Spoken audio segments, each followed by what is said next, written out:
Jian adalah seorang mahasiswa yang sudah menjadi yatim piatu sejak masih belia.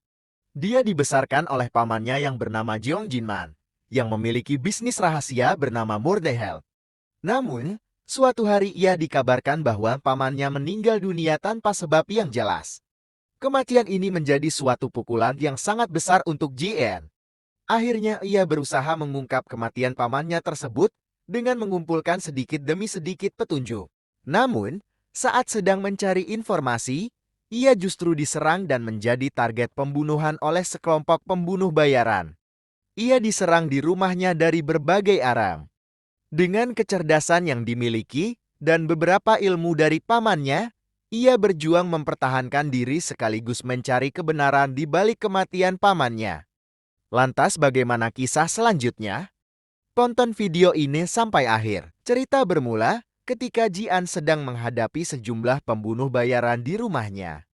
Dia terkepung di dalam rumah dari kejauhan. Hal ini membuat dirinya kesulitan untuk mengetahui posisi pembunuh bayaran berada. Dia pun mencari cara untuk mengetahui posisi mereka. Alhasil, dia mengingat perkataan pamannya terkait titik buta. Ia pun seketika mendapat ide dari ingatannya tersebut.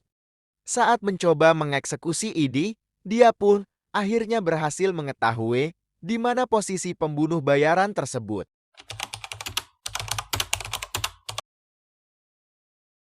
Jian sedang berada di kantor polisi.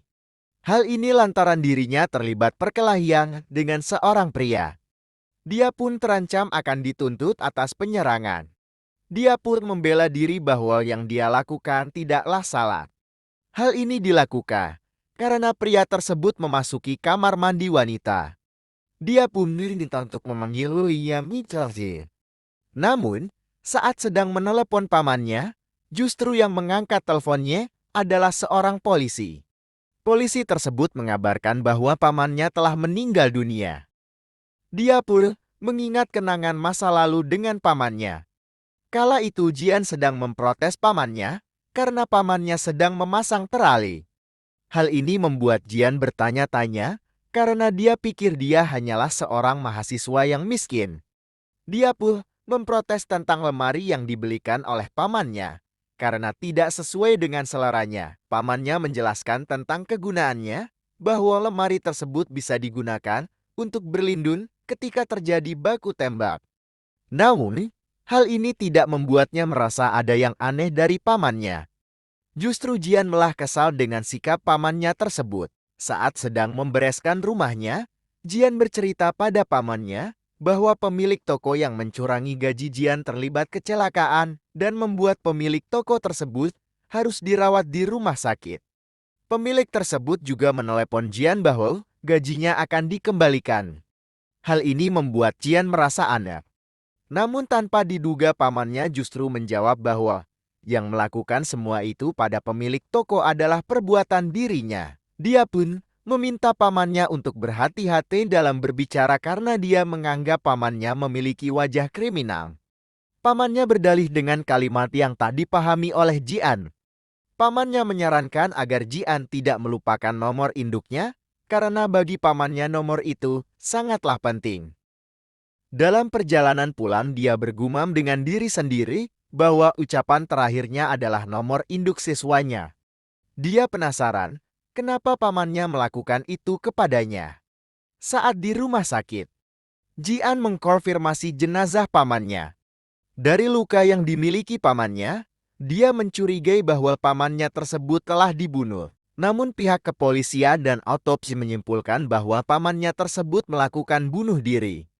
Saat Jian sedang mengkonfirmasi jenazah pamannya, ia tidak sengaja melihat tato yang bertuliskan Murtehelp di kaki sang paman. Dia bertanya-tanya, apakah pamannya itu selalu memiliki tato semacam itu? 삼촌한테 그런 문신 있었나? Saat Jian kembali ke rumah untuk mengambil foto pamannya, tiba-tiba Jian kedatangan seorang pria muda bernama Bai Jiangmian. Dia pun membantu Jian untuk mengambil foto dan mengeditnya serta membantu untuk membersihkan TKP matinya Jeong Jinman. Selang beberapa waktu kemudian Jian kembali ke pemakaman.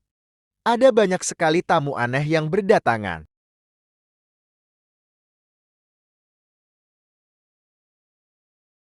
Di pemakaman teman-teman Jiangman juga merasa aneh. Mengapa Jinman melakukan tindakan bunuh diri? Teman yang lain mengira bahwa Jinman bunuh diri akibat hutang yang menumpuk, akibat usaha yang dia jalani tidak berjalan lancar. Dalam pembicaraan ini, teman Jinman juga mengatakan bahwa Jinman merupakan ketua gangster. Namun teman yang lain tidak mempercayainya, malah menganggap Jinman sebenarnya seorang mata-mata anti Korea Utara yang bekerja untuk Badan Intelijen Negara.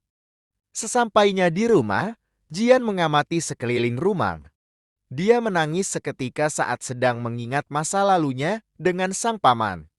Selang beberapa waktu kemudian, Jongman datang untuk mengembalikan handphonenya. Jongman merasa bahwa telepon genggam ini milik Jinman. Namun Jian tidak merasa bahwa telepon tersebut milik Jinman karena mereka sudah mengganti ponselnya beberapa tahun silam. Saat sedang melihat isi ponsel, tiba-tiba terdapat pesan masuk yang mengatakan bahwa uang sudah dikirimkan, kapan barang akan dikirim, serta saldo masuk yang mencapai 18,7 miliar won. Hal ini membuat Jian mencurigai bisnis yang pamannya jalani.